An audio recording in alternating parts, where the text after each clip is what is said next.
Hey everyone, and welcome back. So about 3 months ago, I covered a gameplay trailer for gijoe Wrath of Cobra. And at that moment, I was really not impressed with what I was seeing. And in reality, I was actually even a bit worried because they were promising a release date of Q1 2024, and that really didn't give them a lot of time to polish up the gameplay. But today I'm coming back with what I think is some positive news because a couple of weeks ago we got a new trailer during the IGN Fan Fest, and I think things are looking up. Now I won't be going over everything I talked about in that first video, so if you missed it, I'll be linking it down below. We're really going to be focusing on what's changed in this trailer. So as we jump in, just don't forget that if you are liking the video to hit that like button and subscribe to the channel if you aren't already. So now jumping in.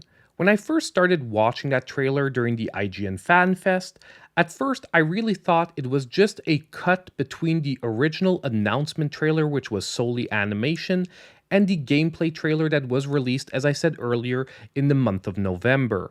But as I started watching the gameplay section of the trailer more closely, I realized that it was giving a very different vibe than that earlier trailer. So I decided to go back and watch the trailer of November once again. And lo and behold, watching that other trailer, I realized it wasn't the same gameplay we were looking at. And this new trailer was actually offering over a minute of fresh gameplay. And not only that, because as I said earlier, I was getting a very different vibe.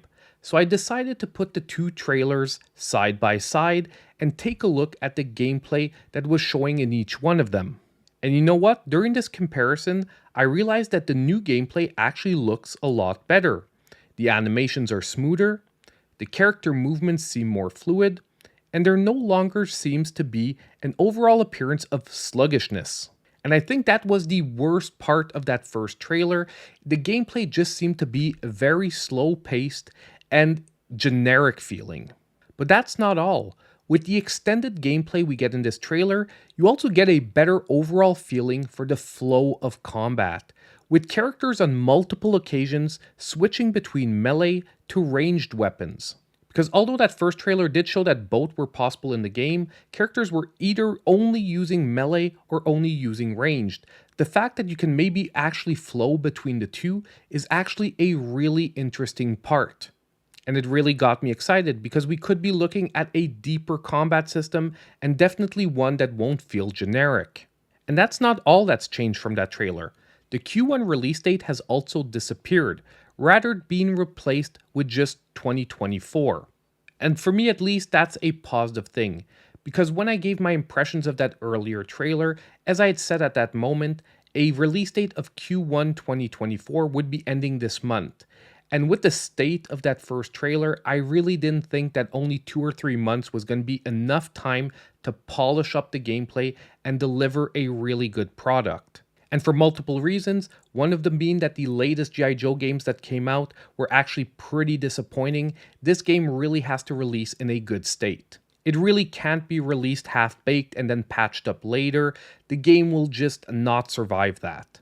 So I'm really glad that the developer seems to be taking the time they need to really deliver a finished product. And we also seem to have gotten some really other interesting information from this trailer. For one, a finalized roster of initial playable characters, which appear to be Duke, Scarlet, Roadblock, Snake Eyes, Gung Ho, and the new one announced in this trailer, Ripcord. Technically, we had already seen him in the original announcement trailer that was solely animation, but it was never confirmed that he was going to be playable till this trailer where we have multiple gameplay sections featuring him. On a personal note, he was on top of my wish list of playable characters, but nonetheless, we'll get back to that in just a few seconds. Because we also got some new additions on the villain side, the most notable of which being vehicles like the Hiss Tank. There also seemed to be this big mechanized mech in the shape of a Cobra that personally I can't remember from the show, but if you do, let me know what it is in the comments down below. But besides all of this, I think one of the biggest questions was finally answered in this trailer, and that's that the multiplayer will not only be local co-op, but also online multiplayer.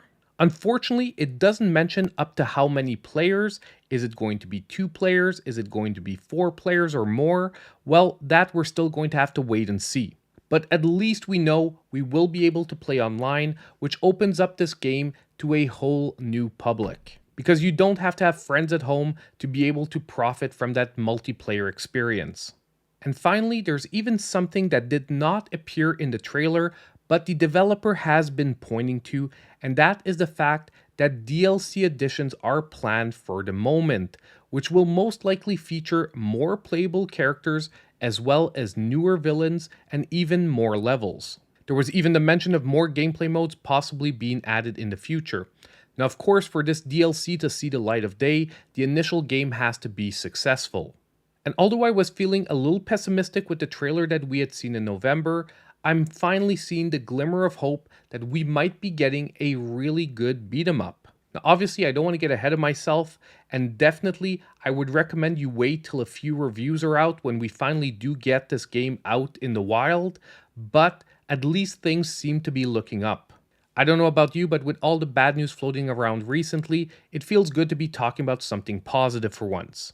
But anyway, let me know what you think in the comments down below. What do you think of this latest trailer?